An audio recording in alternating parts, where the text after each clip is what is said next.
사연 보내드립니다. 권태기 이별입니다. 전 31살 남성, 디자인 업무를 하고 있고 전 여친은 29살 공무원 준비를 하고 있습니다. 총 2년 연애를 했고요. 작년 12월까지 사귀다가 헤어졌습니다. 사귄 기간 동안에는 헤어지고 만났다거나 그런 적은 없습니다.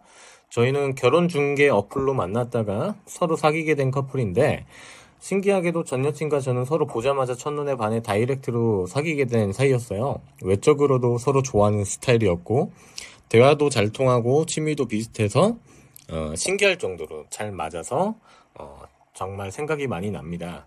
일단 장기 연애를 했다는 건 어느 정도 서로 크게 문제는 없었다고 보면서 시작하는 거예요, 관계에. 내가 뭔가 존나게 집착했다던가 매달린다던가 이런 문제가 심각하면 보통 장기 연애로 넘어갈 수가 없거든요. 근데 장기 연애로 이렇게 2년을 넘게 만나고 헤어졌다는 건 둘 중 하나 또는 둘 다 포함이 될 수 있지만 어떤 계기가 항상 있을 수밖에 없어요. 여기서 장기 연애라는 건 헤어졌다 붙었다 이런 인연을 만난 그런 관계가 아니에요. 여러분 착각하시면 안 돼요. 그거는 장기 연애가 아니라 단기 연애를 계속 끊어서 한 거고. 그래서 그냥 오래 만나가지고 이유 없이 권태기가 오는 게 아니라 어떤 환경적인 변화가 일어나는 경우들이 많습니다. 뭐 예를 들어가지고 회사를 이직한다거나 부모님이 돌아가셨다던가 내가 계속 시험에 떨어져가지고 공부를 계속 해야 된다던가 어떠한 금전적인 문제들이 들이닥친다던가 이런 여러 가지 환경적인 요인 때문에 그 환경적인 변화 때문에 에너지 고갈이 되는 현상을 말해요. 이런 환경적인 문제들이 발생하면 내가 분명 여자친구, 남자친구를 만나주긴 해야 되는데 뭔가 좀 예전 같지 않고 만나면서 의무감이 들게 되고 놀아줘야 되는 건 내가 알고 있는데 놀아주는 것보다는 이제 지쳐서 쉬고 싶은 마음이 더 커져가고 이런 문제들이 이제 만나는 사이에 발생하게 되면 에너지 고갈로 인한 권태기가 되는 겁니다. 이런 권태 현상에는 여러 가지가 징후가 있어요. 뭐 나는 안 만나는데 이제 에너지가 덜 소비되는 친구들을 많이 만날 수도 있고 연락은 안 받는데 뭔가 인스타는 계속 하고 있고 뭐 이런 현상들이 다 있습니다.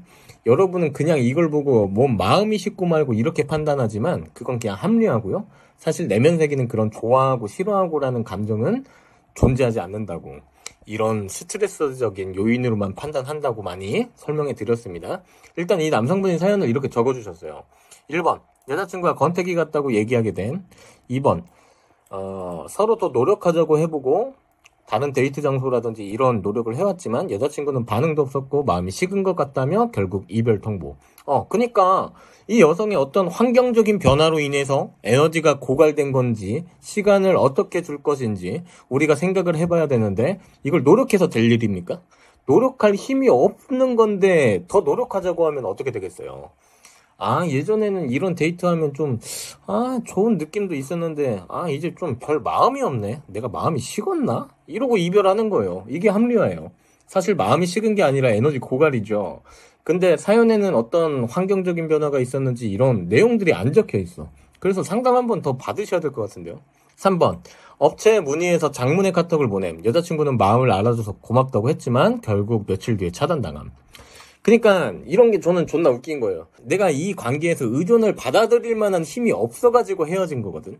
근데 네 마음을 알아준답시고 장문의 카톡을 보내면 그게 바로 의존이 되는 거예요. 응? 어떤 여러분이 좋은 말을 쓰고 매달리지 않는 듯한 내용을 보내던 말던 내용은 아무런 상관이 없어요. 그냥 그 장문이라는 사실 자체가 여러분은 감정적이고 내가 의존한다는 뜻이에요. 이렇게 에너지 고갈로 헤어지고 나서 뭔 이런 상황에 전혀 맞지 않는 장문의 카톡을 보내면 인간 취급을 못 받는 거야. 네 마음 몰라줘서 미안해. 다시 만나줘. 내 사랑을 받아줘. 난 진심이었어. 진심이고 뭐고 그게 중요한 게 아니라 나도 힘들다고. 그래서 나도 기대고 싶다고. 너한테 어떻게 기대해? 이렇게 정신을 못 차리는 애한테. 의존을 해서 헤어진 건데 바뀌었다면서 내 마음을 알아준다면서 감정적인 카톡으로 감정적인 의존을 해. 이게 그러니까 되게 바보 같은 행동이라는 거예요. 뭐 잠깐 싸워가지고 헤어진 게 아니잖아. 그쵸? 이거 이제 제가 설명해주면 또 이런 행동을 하시는 분도 있어요. 또 보내는 거야. 장문의 카톡 내가 실수해서 딱 보내놨으니까 시호님이 이거 내가 잘못된 거구나. 시호님 지금 유튜브 봐서 다시 보내야겠다. 아, 내가 네 마음을 알아준대 놓고, 아, 원래 내가 몰라줬었구나. 야, 미안했어. 뭐 어쩌고 저쩌고 또 보낸다니까, 이렇게. 그럼 이제 상대방한테, 야, 그만 좀 해. 제발 꺼져, 등신아. 이런 취급 받는 거죠.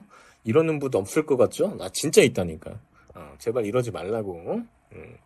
일단 에너지 고갈의 경우는 가만히 어느 정도 몇 개월 이상 일정 시간 놔두면 그 사람이 그 환경에 적응해가면서 저절로 해결되는 경우들이 많아요. 근데 이제 이 사연 같은 경우에는 어떤 상황적인 문제들이 있었는지에 대한 내용이 전혀 없어가지고 제가 해결점을 말씀드리기가 어려울 것 같아요. 그래서 제가 생각하기에 제외하고 싶으시면 이런 정신 못 차리는 행동 그만하시고 따로 상담 한 번 더 받아보셔야 될 것 같아요. 우리가 사연 분석을 제대로 하고 개선점을 알고 태도가 바뀌어야 제외를 하는 거라니까. 그냥 뭐 마음이 아프고 슬프고 마음이 식었는데 잡힐까요? 이런 뜬구름 없는 답도 없는 소리만 해대가지고 제외가 되는 게 아니에요. 응?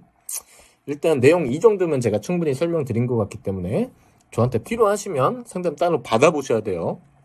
내용이 없어, 내용. 사연에 내용이 없고 그냥 권태기로 헤어졌습니다. 이거밖에 없잖아. 참고하시면 되겠고, 이상 연애 비타민 시온이었습니다. 감사합니다.